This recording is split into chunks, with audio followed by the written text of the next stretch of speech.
Savior Jesus Christ, and spirit is the truth. According to John 4:24, the Bible said God is spirit. They that worship him must worship him in spirit and in truth. If you're visiting with us, we want you to know that you are a guest. We pray that open trust for you and say something that will be encouraging for all of us on this day. I want to say happy Father's Day to all the fathers on the Lord's Day. We're just thankful that you're here. We pray that open trust that this will be encouraging for all of us on this day. I want to invite your attention to the book of Malachi. Malachi chapter 1, verse number 6, to round about verse number 10. Malachi chapter 1, verses number 6, to round about verse number 10. And it reads as, a son honoureth his father, and a servant his master. If then I be a father, where is my honor? And if I be a master, where is my fear? Said the Lord of hosts unto you, O priests, that despise my name. And ye say, wherein have we despised thy name? You offer polluted bread upon mine altar. And ye say, wherein have we polluted thee? In that ye say, the table of the Lord is contemptible. And if ye offer a blind for sacrifice, is it not evil? And if you offer a lame and sick, is it not evil? Offer it now unto the governor. Will he be pleased with thee, or accept thy person? Said the Lord of hosts. And now I pray you, beseech God that he will be gracious unto us. This has been by your means, will be regarded your persons, said the Lord of hosts. Who is there, even among you, that will shut the doors for naught? Neither do ye kindle fire upon my altar for naught. I will have no pleasure in you, said the Lord of hosts. Neither will I accept offerings at your hands. I want to use this morning for a subject, where is the Father's honor? Where is the Father's honor? Malachi is a prophet, that the last prophet of the Old Testament. He's a prophet that would bridge, the bridge between the Old Testament and the New Testament. And then we look at Malachi. Malachi means that he's a messenger of God. He's a messenger of Jehovah.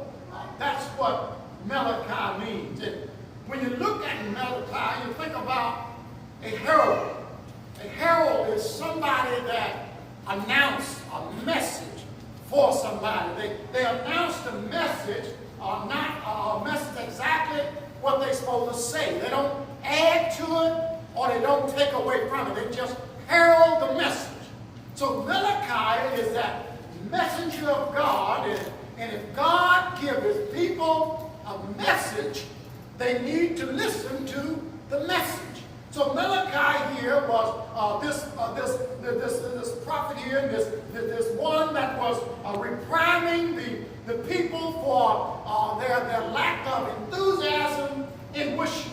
They was somewhat at loss, their interest. They was doing things. They was accepting offerings, and as they accepted them, the people thought that it was okay because the priest was just act as though everything was all right. And we're going to see in God's Decalogue, God's law, that you just can't offer up anything and expect God to accept it. So watch here what he said here in Malachi, and things had been shattered. The temple had just been rebuilt. And here it is, they're supposed to go into the temple, and they're supposed to worship, and they're supposed to offer God the proper sacrifices. Here the priest wasn't even doing what was right. So how do you expect the rest of the folks to do what's right right when the priest wasn't doing right. So Malachi is reprimanding the priest here and the ones that was not living up to the standard that they should be living up to, God's law. So when something is shattered, just like if you were to have a vase and simply is shattered, arm knocked it off the shelf and it's shattered, you let you know that something has to be replaced or put back together, even with a toy or anything. But we realize that when something is spilled, it has to be cleaned up. So in other words, Malachi was that man that was from God that was trying to clean up the mess that they had made. It takes time to clean up things when some things have been messed up. So Malachi has a message for the people. So here, when you look at a father in a literal sense, one should honor their father. Not only father, but they should honor their parents. That's something that was even and we say in the law of Moses. When you look at the law of Moses, and even there, I think in Deuteronomy, if you will, chapter 5, and look around, I believe it is verse number 16, I believe it is, Deuteronomy chapter 5, I should say something like honor thy father. And let's look at that just for a moment. I believe it is Deuteronomy chapter 5, I believe it is in verse number 16. I believe that's what I want. Read it. Honor thy father.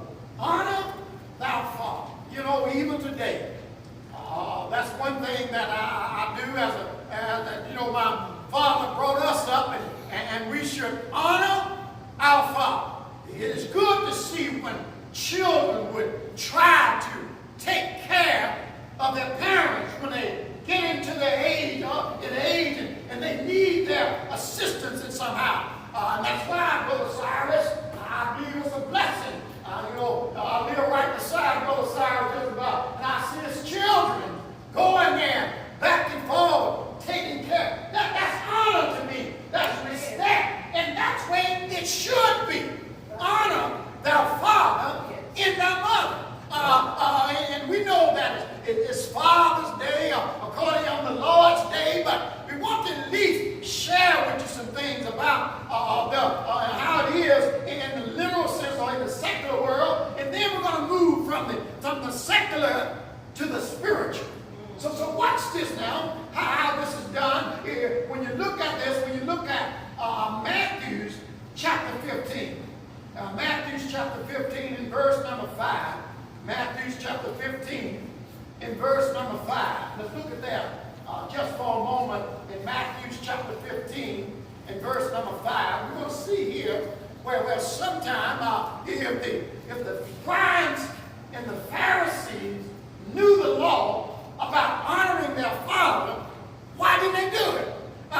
You look at Deuteronomy, we just read the Deuteronomy, but where the Bible teaches us in the Old Testament how one should honor the father, and when we just deal with the father, let's say the father and the mother, but watch this. Look here in Matthew 15, in verse number 5. And you say what? Whosoever shall say to his father what? Or his mother. Or his mother, read. It is a gift. It is a gift, read. Whatsoever thou mightest be profited by me. But whatsoever thou mightest be profited by me, read. And honor not his father. And honor not his father, what? Or his mother. Or his mother, what? He shall be free. He shall be free, what? Just as ye made the commandments of God. That's how you made the commandments of God, what? Of none effect. Of none effect, read. By your tradition. So what they doing? They had made a tradition where they call a Coburn law. Now what the tradition was is that if we were to offer to God, we don't have the responsibility of taking care of our parents or taking care of our father. In other words, they was trying to make an excuse not to take care of their parents. So in other words, they make up laws to keep them doing what they're supposed to do. So the thing about it, many times in life, one tries to make excuses to get around their obligation in their responsibility. So in other words, here, when a father try to raise their children and try to teach them what's right in their later years, certainly the children ought to honor their father. Think about it. Many times the children, when they're being raised, they may think, daddy or father, he just mean. But you have to realize there's a responsibility of a father. What are those responsibilities? The attributes and the traits and the responsibility of a father, or they are to guide their children. That's part. And if you want to use alliteration, I would use they guide the children, they give to the children, and they guard the children. Well, what does that mean? Guidance is so important. If you don't realize it's important, just look around. Do you see kids today with no guidance, no respect for others? They just don't have no sense of respect. When we were growing up, we was very careful about the way we acted in front of adults. We didn't just do anything. But I'll tell you now, you have children now cuss you out, and if you even look at them wrong, they'll cuss you out. And it's almost a frightening world. And that let me know a generation have been missing teaching anything about God. There's no reverence, there's no respect for others, there's no reverence for God. There's no, and in God's Word, He teaches all of these things. That let us know how far people have got from just coming and worshiping and studying God's Word. We don't just come to church just to be coming to church, but I pray that every time we come to church, we learn something or we call something to our memory how we ought to be living every day. And this is what one looked at today. We're talking about a father and his responsibility and what he does in the same way with all the illustrations in the Bible. When you look at a shepherd guides the sheep. That's guidance, right? God didn't leave us out there with no information of what direction to go. God has always given us guidance, a direction in which we should go. Not only do one guides a father, is always willing to give toward his children and to help them in their careers and in their school. They try to give. They give of themselves. And that's something that children ought to appreciate and be thankful. There's more to it than just, he made me do this and he made me do this. That's the reason that he gives you some guidance and some discipline. That's the reason for that. God have caused the father, wanted him to be the spiritual leader of the family. So he leading him and guiding his children. The thing about it, this is a blessing for you. Everybody don't have this. Everybody don't have this privilege and this opportunity. Everybody may not have this. So when you look at this and you think about the guidance of what God is doing, God has placed things in order the way God would have them to be in order. So here, when you think about Malachi, and when you think about what Malachi is trying to share with us in this text. So when we look at this, we see here, look what he said here in verse number 6 rather. A son honoureth his father, and a servant his master. If they can do this in a secular sense, he's saying, where is his honor? If God is our Father, all of us ought to honor God as our Father and respect and reverence all of it. If we can do it in the physical sense, why not be able to honor the real Father of the whole world, and that's God. So here, this is Malachi's message to honor. And he asks the question. And he asks in the sense of a question. Where is my honor? See, really the blueprint of this lesson is that a sinful priest, and then he talks about a sinful people, then he talks about a thankful few. So the thing is, what he wants to do, he's showing here in this particular particular chapter, he's talking about how God should be honored in the way they have got away from honoring God.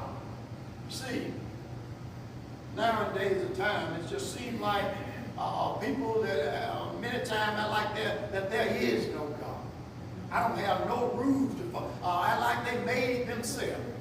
You know, and we was talking about that just this morning in Bible class. How some people, if you don't have no law at all, they just make your own law. Do what you want to do. We're not in a world where we can just do what we want to do. We're in a world that's governed by God. That God rules this world. God is omnipotent. God has all the power over this world. And whatever happened, God is still in control. Then, when you look at it, you think about it, he was dealing with the priest. The priest, and the question is, and I want you to see this, look for me in 1 Peter chapter 2 and verse number 5. 1 Peter chapter 2 and verses number 5. Remember now, he was dealing with the priest. And what we need to see here that we are the priests today. So we have to be very careful. And he's trying to get them to see that they ought to be the example. Even today, we ought to be the example. 1 Peter chapter 2 and verse number 5. 1 Peter chapter 2 and verse number 5. What does the Bible say? He also is a living stone. He also is a living stone, what? Build up a spiritual house. Build up a spiritual house, what? A holy priesthood. A holy priest. Now that shows us when you're a child of God, you are the priest. Read. We don't need somebody that we have to go to the priest and get him behind the little curtain and all. You are the priest today.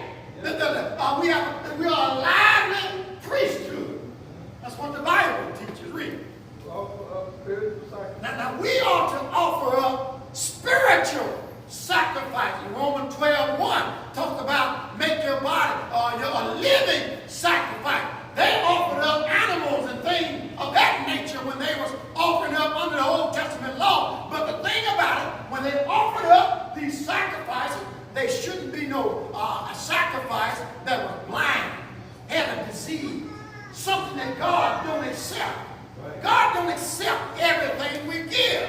God, when you look at it like this, you think about it how, I think the other day, back here, I got my tax bill, and in that tax bill, I wish I could just send that tax bill and say, tell the government, this is all I'm going to give you.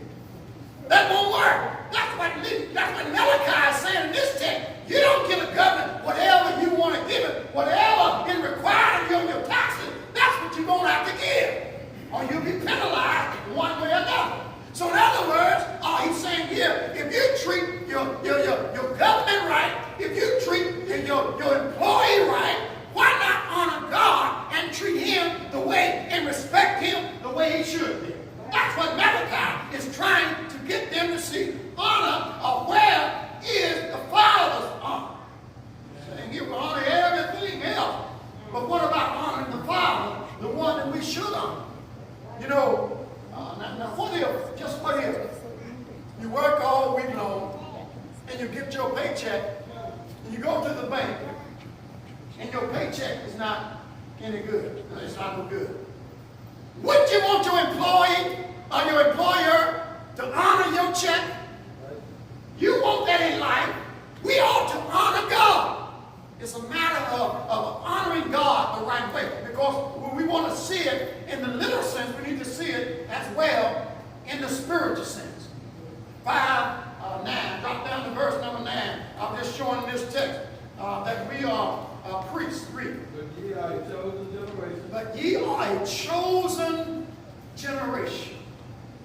Read. A royal priesthood. A royal, there it is again. A royal priesthood. Read. A holy nation. The holy nation. Read. A peculiar people. A peculiar people. Read. That ye should show forth the praise of him. That we should show forth the praise of him. God demonstrated his love and showed us. When you go back to Malachi, chapter 1 And look at verse number 1. Look what he did in the beginning of the chapter, Malachi chapter 1, and look at verse number 1 and 2, if you will. Malachi chapter 1, verses number 1 and 2. And some people sometimes have a problem with this, but God is showing here something that we need to see. Look here in Malachi chapter 1, and look at verse number 1 and 2. You have to read it there. The burden of the word of the Lord, read. To Israel by Malachi, read. I have loved you. Now let's see what he's demonstrating here. He's showing here, I have loved you. Read. Saith the Lord, read. Yet ye say what? Where hast thou loved us? Where hast thou? Now he's going to show you how he loved them. Read. Without Esau, Jacob. Now look here. So some people might have a problem with it. But watch this. Was not Esau Jacob's brother? Read. Saith the Lord. Saith the Lord, read. Yet I love Jacob. Yet have I loved Jacob, what? And I hated Esau. And I have hated. Now that's the problem with some folks. I love Jacob, but I have hated Esau. Look at Romans chapter, the same text dealing with here. Paul trying to explain this. He did explain this in Romans chapter 9 and verse number 13. Jacob have I loved, and Esau have I hated. Do God hate folk? No. Jacob have I loved, but Esau have I hated. When you look at a nation, when you look at people as a nation, God is saying here, when you look at Paul is explaining this in Romans chapter 9, in verse number 13, what does the Bible say? As it is written. As it is written, is referring back to Malachi right now. As it is written in Malachi, Jacob read. Jacob have I loved. Now this kind of sounds strange to folks when they read this. And they say, Jacob have I loved, what? Esau I have hated. Esau have I hated.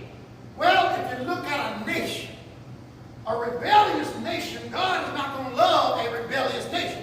But God have a right to choose among somebody that he wants to do, to carry out his will. He chose Jacob. That's what that means. He chose Jacob, and he chose Jacob's line, and that's where you see the 12 tribes of Israel came out of Jacob, and Judah was the tribe that Jesus came out of. So in other words, God have a right. He looked through the stream of time, and God knows the one he chose, just like he chose Paul, he chose the 12 apostles. God got a right to choose who he wants. He chose the one that he wants to use for the job.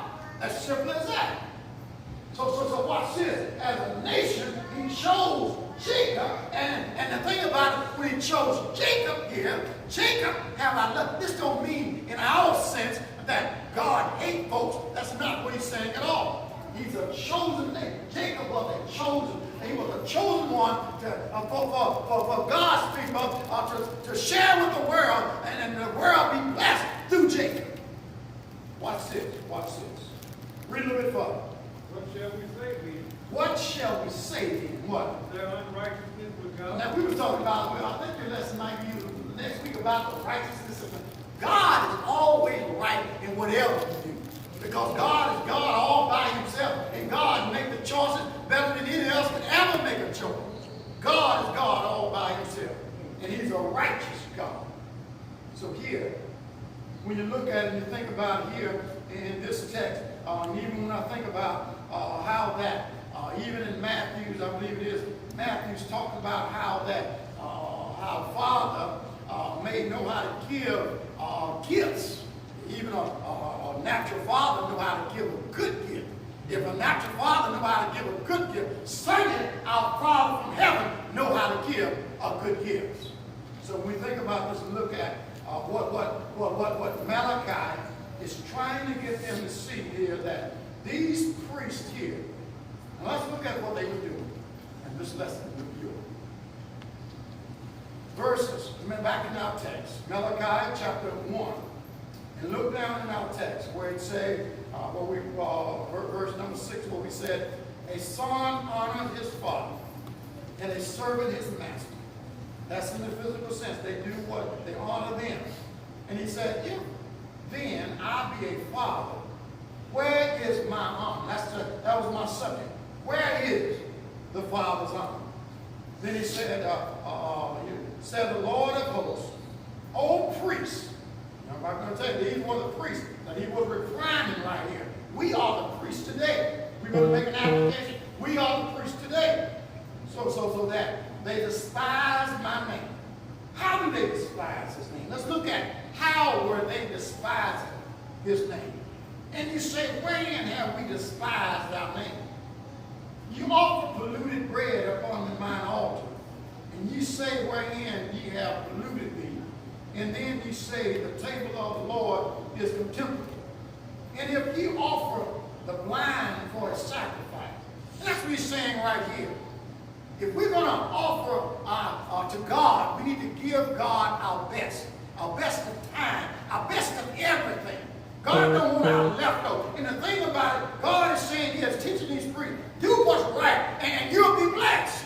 So here, you can imagine how they were just saying, well, it's like this. If somebody was bringing a blind cow down here, and that's what they offered back at their time under the law, this priest would say, oh, that's okay. We'll go ahead and take them. If they accept them, that's wrong, because they're saying they can bring in and everything. You remember when Cain and Abel offered their sacrifices, God was pleased with Abel, and He wasn't pleased with Cain's offering. Our question today, are we giving God best of our time when it comes to studying, trying to improve the way we live every day? Are we giving our best, or we say, well, let me just do this right quick, let me do this right quick, and let me just do what I want to do? Is God really pleased with that? Or do we make the real, true sacrifice and say, I'm going to give God the best? We give God, the most of all, the example have already been given. God so loved the world that He gave His only begotten Son. God gave His best to save us. We couldn't be saved without God giving His Son. That's the best. And it wasn't like He just gave His Son and He didn't have to go through anything. His Son went through so much. If we could understand the cross and what took place, how I was beaten, and the thing that He went through to suffer for us. Can you imagine Him leaving heaven? He was already in heaven. Left heaven for us. Go through this for us. He became poor that we might be rich for us. God did this for us. Then when we look at this, we see wherein, if you will, have despised my name. You say, wherein have you despised my name? In verse number 8, drop down to verse number 8. This is what they did. If you offer blind for the sacrifice, is it not evil? You say that's evil and that's wrong. So they said here they may not even know. And that's the kind of way He did in teaching. He did it in a rhetorical way. Let them think about it. Is this not evil?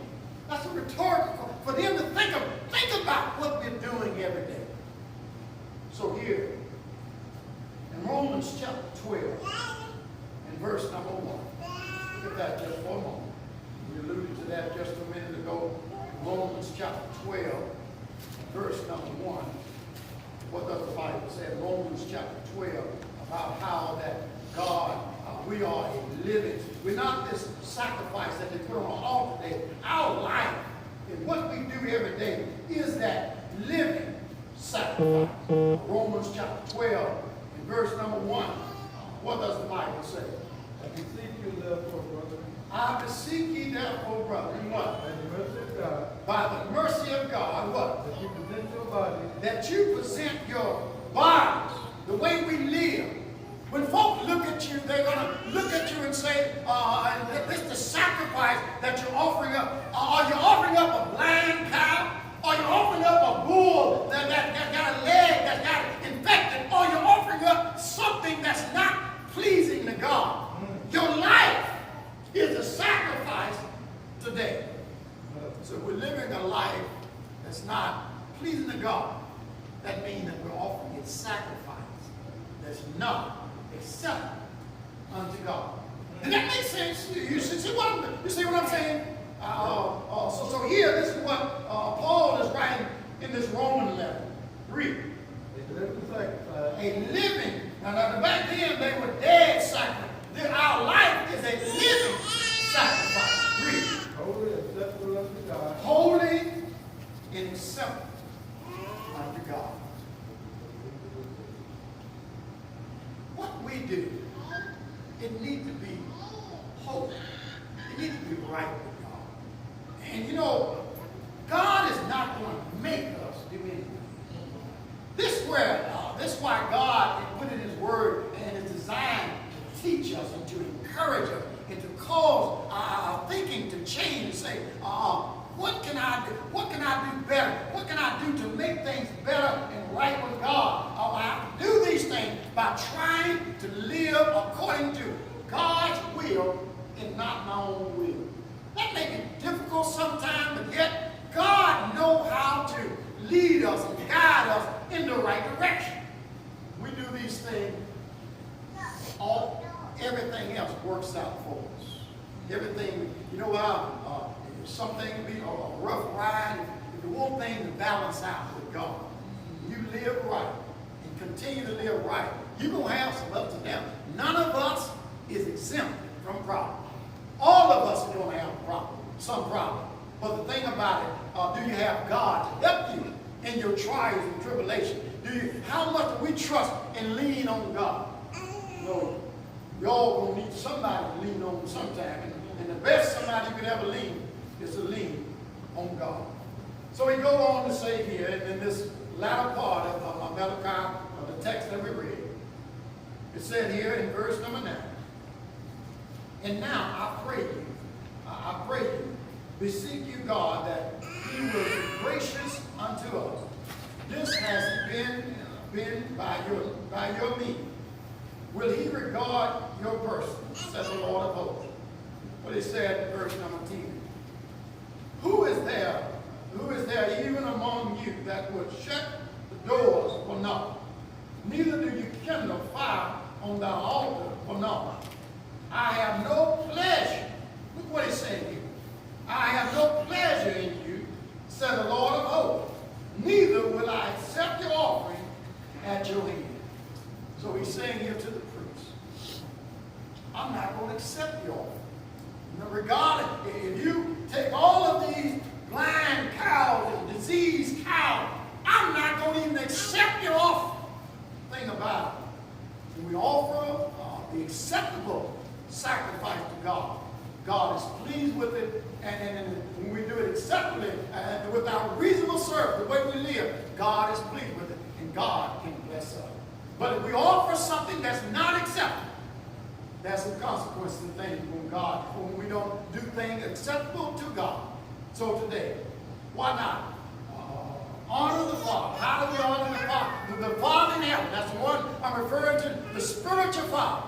And there's no man that should be called the spiritual father on this earth in a sense. When Paul talked about being not called rabbi in a sense here. But we're talking about the Father in heaven right now.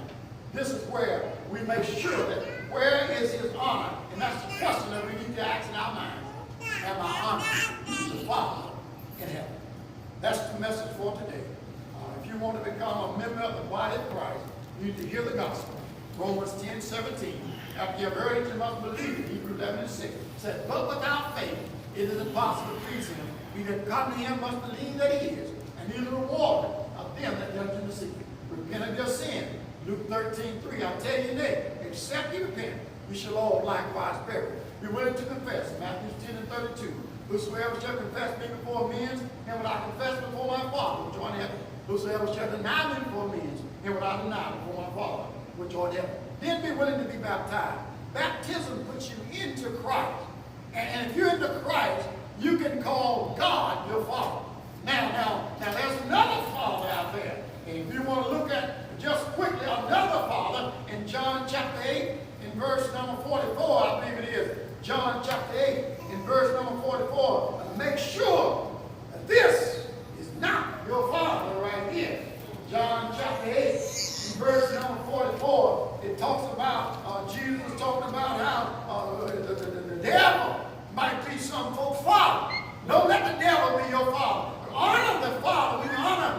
true father, you have the real father, the best father that you can ever honor. But don't ever honor your other father. John chapter 8, I believe it is in verse number 44. What does the Bible say? Ye are of your father, Ye are of your father. That's when you don't do God's will.